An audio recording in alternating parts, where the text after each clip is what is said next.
இந்த கோடை காலத்தில் குழுன்னு குல்ஃபி இன்றைக்கி எப்படி செய்கிறதுன்னு தான் பார்க்க போகிறோம்.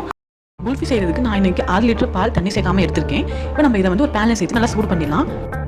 இதெல்லாம் வத்துற வரைக்கும் நம்ம மிக்ஸ் பண்ணிகிட்டே இருக்கலாம். பால் வந்து பொங்கி வருது, திரும்ப நம்மளுக்கு வந்து ஆடையெல்லாம் சைடில் வந்து தேங்கி நிற்கும். நம்ம அதெல்லாம் நல்லா உள்ளார எடுத்து விட்டு நல்லா மிக்ஸ் பண்ணிகிட்டே இருக்கலாம். ஒரு சிம்மில் வச்சுக்கோங்க, 15 to 20 நிமிஷம் வரைக்கும். அப்பப்போ கலந்துக்கிட்டே இருங்க, கீழே வந்து அடி பிடிக்காமல் இருக்கணும். இப்போ ஒரு 15 மினிட்ஸ் ஆயிடுச்சு. இப்போ நம்ம இதில் 1/4 கப் அளவு கண்டன்ஸ் மில்க் சேர்த்துடலாம். இது எதுக்கு நல்லா வந்து க்ரீமியாக இருக்கும், அதுக்காக தான் வந்து கண்டன்ஸ் மில்க் வந்து ஆட் பண்ணுறோம். அது இல்லாட்டினா கூட பரவாயில்ல. அதோட 50 கிராம் சர்க்கரையும் சேர்த்துடலாம். ஒரு வேளை நீங்கள் கண்டன்ஸ் மில்க் எடுக்கல அப்படின்னா சர்க்கரை கொஞ்சம் கூடுதலாக சேர்த்துக்கோங்க. இப்போ நம்ம இதெல்லாம் சேர்த்துட்டு இன்னும் கொஞ்சம் நேரம் நல்லா மிக்ஸ் பண்ணிகிட்டே இருக்கலாம். இப்போ பார்த்தீங்கன்னா கொஞ்சம் நேரம் ஆயிடுச்சு. இப்போ நான் அதில் வந்து கொஞ்சம் வாசனைக்காக ஏலக்காய் பொடி சேர்க்குறேன். 1/2 ஸ்பூன் ஏலக்காய் பொடி சேர்த்துக்கோங்க. அப்புறமா கொஞ்சம் நட்ஸ் நான் கட் பண்ணி வச்சிருக்கேன், பாதாமும் முந்திரியும். அது இப்போ நம்ம சேர்த்துட்டு நல்லா வேக வரைக்கும் மிக்ஸ் பண்ணிகிட்டே இருக்கலாம்.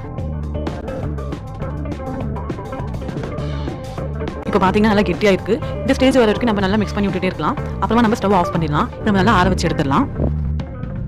இப்போ நம்ம இந்த குல்ஃபி வந்து ஒரு கிளாஸ்க்கு மாற்றினதுக்கு அப்புறமா மேலே வந்து ஒரு ஷீட் வச்சு கவர் பண்ணிடலாம். சப்போஸ் உங்ககிட்ட வந்து அலுமினியம் பேப்பர் இல்லை அப்படின்னா நம்ம நார்மலாக யூஸ் பண்ண பிளாஸ்டிக் பேப்பர் கூட மேலே வச்சு கவர் பண்ணிக்கோங்க.